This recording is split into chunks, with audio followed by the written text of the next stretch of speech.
Happy Monday, tribe. Yeah. You ever notice how some people treat optimism or positivity like it's a rare exotic bird? Oh, look, a positive thought. Quick, let's scare it away. Oh, I know, I exaggerate. Or am I?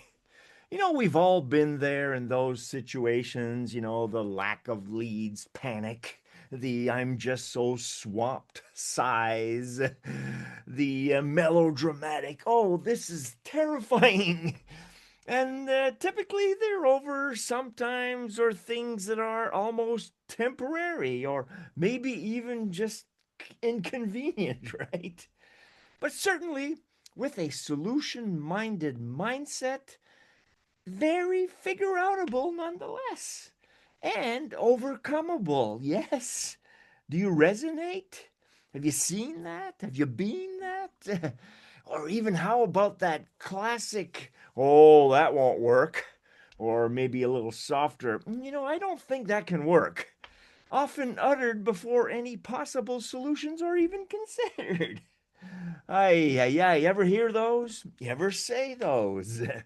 I know back when I was younger, my dad ripped me a new one when I said anything like that.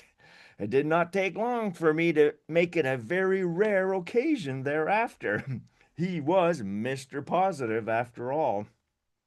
And as Dean Martin once said to Frank Sinatra, Frankie, did you know? Are you cognizant of the fact that we can train our brain to whine less and shine more? He also said drink more somewhere, but he was joking, right? Now the question is, why would we do that? Why would we train our brain, right? Because it might serve us better. Hello. Make us more attractive, even. People like positive people. Make life more abundant and maybe stress less. Yep, that's what it can do. But now, hey, this is not about any shaming or blaming if you're feeling targeted a bit by this.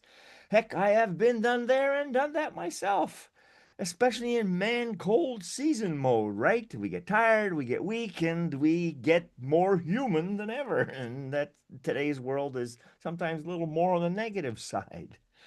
But, but, what if?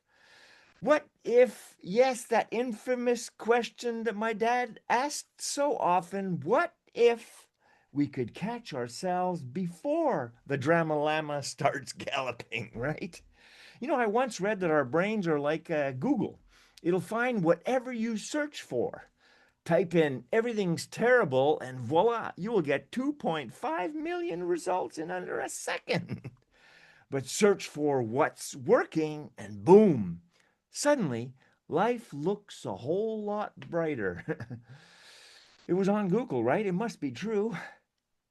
Now, remember too, from our past weeks and the meditation reflections that we did, the if we agree that there's this idea that we're all pockets of light with that potential to love. And guess what? Our words are the switches to turn those on. When we speak lack, we dim the room, we dim ourselves. When we speak hope and abundance and solution seeking optimism and positivity, we light it up. And it can get real bright too. Heck, even Mel Robbins says in that book, Let Them, sometimes you just gotta let people. Well, be dramatic if that's what they wish to choose. But we can choose, you can choose, let me, she offers, not to join the show. And maybe even keep a distance so that we can keep our light and optimism and possibilities shining the brightest. Let them stress. You choose progress, right? And I'm sure we don't want others to keep a distance from us too, do we? So shine the light, be positive, be lovable, right? So, how about a little bright side boot camp challenge for this next week? When you catch a negative phrase sneaking out, flip it. Instead of saying, I'm swamped, saying, hey, I'm in demand. Or instead of saying, ooh, that's terrifying, say, ooh, that's exciting. How about, oh, we can't do that? Instead, say, hey, let's see how we can make it work. Or, oh my, there's just not enough time. How about, how can we make some time to do that? Or another good one, this day is just nuts. How about say, wow, what a blessed day full of opportunities we're having. You get it? You get the idea? And you know what else my dad said a lot? He would say, after the rumbling, but besides that, everything is just fantastic.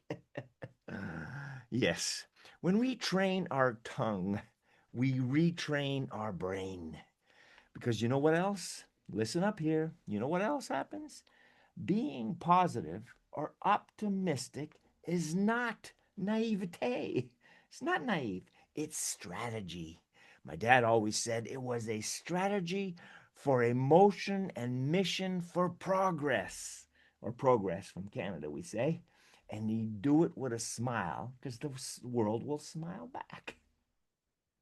Impossible, you think? Sometimes, oh, how am I going to ever do that? Well, listen to what Walt Disney once said.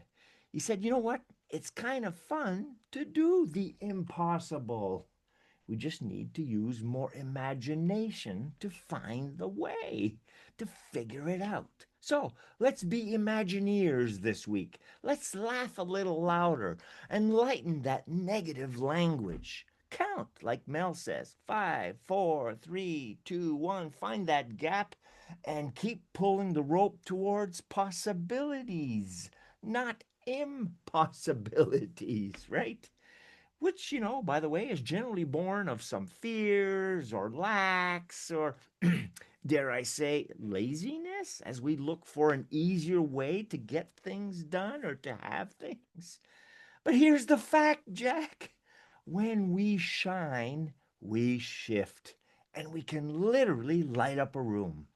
And that, my friends, my brothers and sisters of other mothers and misters, is where the real miracles, our kind of true blue miracles of loving and laughing and living, happen.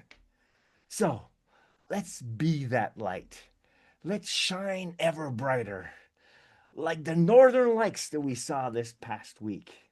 Because our world will always be better off by the lightness of being. Can we do that? Can we really do that? Even for just the next 5 days or 5 hours? Whatever works, start baby steps. Yes, make it a great one. Cheers and ciao.